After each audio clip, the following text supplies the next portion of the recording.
Chapter 3. Put it on. Gumo Cheng passed the underwear to Suanan. Suanan raised her head and saw that the man's slender fingers were holding on to her underwear. She lowered her head slightly and took it. She didn't dare to look at Gumo Cheng in the eye, afraid that he would remember her teasing him in the bar. It was clear that Gumo Cheng did not remember what his little wife looked like. Gumo Cheng turned around and said timidly, "Thank you, husband." "Hubby." She wanted to say that she had put the water in the bathroom for him, that he could go wash his hands. Gumo Cheng turned around, only to see Suanan looking down in embarrassment. What shyness. Suanan didn't lower her head because she was shy. She had a guilty conscience from being a thief, and she pretended to be obedient. He, who originally did not have much desire, was instantly scorched by Suanan's low voice, "Hubby," to the point of hot air rushing around his body. This was his wife. It was impossible for a man to be indifferent to a beauty who was wrapped in a bath towel and exposing her shoulders. Moreover, Suanan was very beautiful after she had finished bathing. "Come here." Gumo Cheng lowered his voice as he stared at Suanan indifferently. Suanan raised her head and looked at Gumo Cheng, and then walked over obediently. Before she could reach him, she was pulled into Gumo Cheng's embrace. The smell of tobacco and alcohol instantly assaulted her. What was he trying to do? He wanted that again. Suanan immediately became nervous. Even though she was in her 30s, old man, why didn't she know how to control herself? "I want him several times every time he comes back."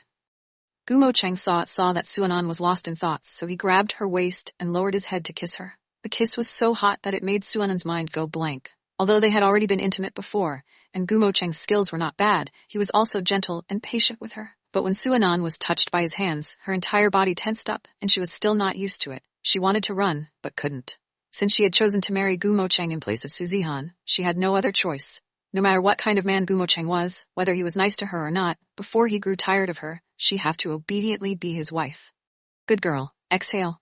Gumo Cheng released Suanan, and when he saw her flushed face, he couldn't help but smile. The gentleness and delicateness of the skin of this girl under his fingertips caused his thoughts to swell up once more. His eyes became even hotter as he carried Suanan, who was still in his embrace, into the room. He didn't love the girl in front of him, even though he had married her. But he would do his duty as a husband. After doing it a few times, Suanan fainted anyway.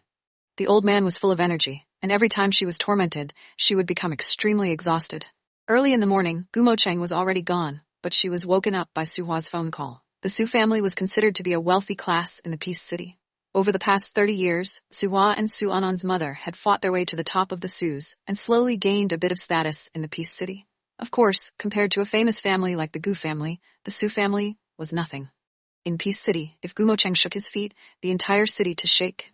Su family could not dare to offend such a person, so when Gumo Cheng went to Su family to propose marriage, Su Hua had no choice but to send his daughter to him. However, Gumo Cheng had originally intended to marry Su Zihan. After hearing the rumors, Su Zihan believed that Gumo Cheng, who had not taken a wife before he was 30, must have some kind of problem. Otherwise, if he wasn't too ugly, or if he was physically disabled, she would rather die than marry into the Gu family. Su Zihan was the daughter of Su Hua's wife after she died. After being doted upon by Su Hua and Madame Su, they had an idea that their father did not love, and their mother was not here.